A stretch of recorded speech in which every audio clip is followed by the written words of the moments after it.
In this video, we are going to take a closer look at task analysis, the third and final component of the needs assessment process. Once an organization decides to invest in training, we can finally explore the content that employees need to learn. Here, a task refers to a specific work activity associated with a job, which is a specific position within a company that is made up of many tasks. Task analysis helps us identify all of the tasks that should be included in training, as well as the KSAOs that are required to complete each task. These tasks and person characteristics will eventually help us write the learning outcomes for the training program. In most situations, we should wait to analyze the task until we've analyzed the organization.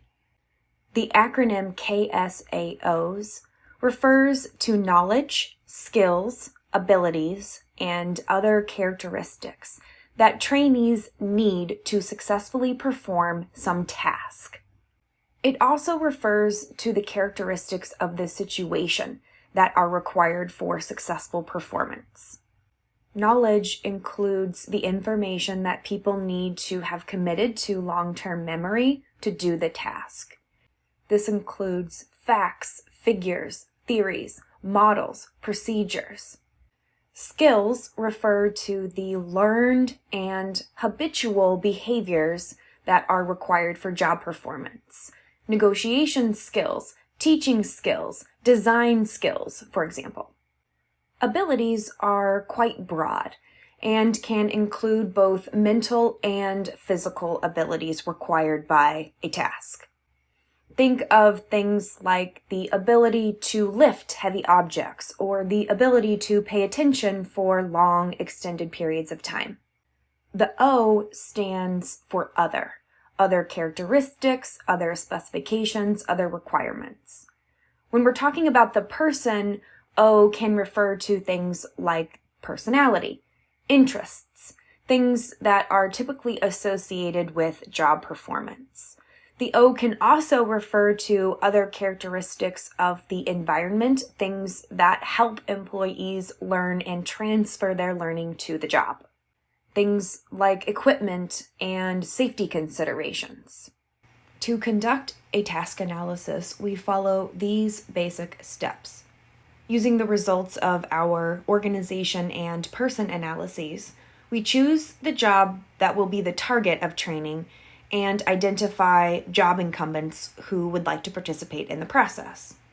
The next step is to create a comprehensive list of all the tasks that are involved in this job.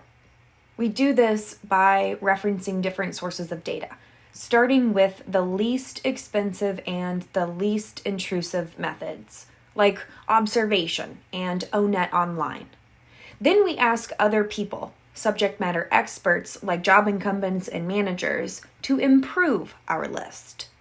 Then they provide ratings of the frequency, importance, and difficulty of each task. Once we have a final list, we can then identify the KSAOs that people need to be able to perform each task. Again, subject matter experts are useful in helping us validate this list of KSAOs.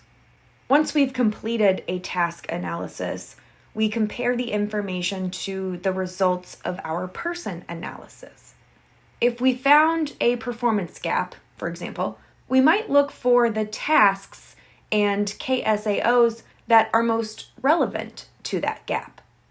The task analysis process relies on these sources: job descriptions, job specifications, if they are available, performance data, work sampling, interviews with job incumbents and other subject matter experts, reviews of the academic and professional literature related to the job or the task, internal analyses of operational problems, and data from task inventories that are commercially available or from ONET online. Remember that the goal of task analysis is to better understand the training need so that we can design a training program that addresses it.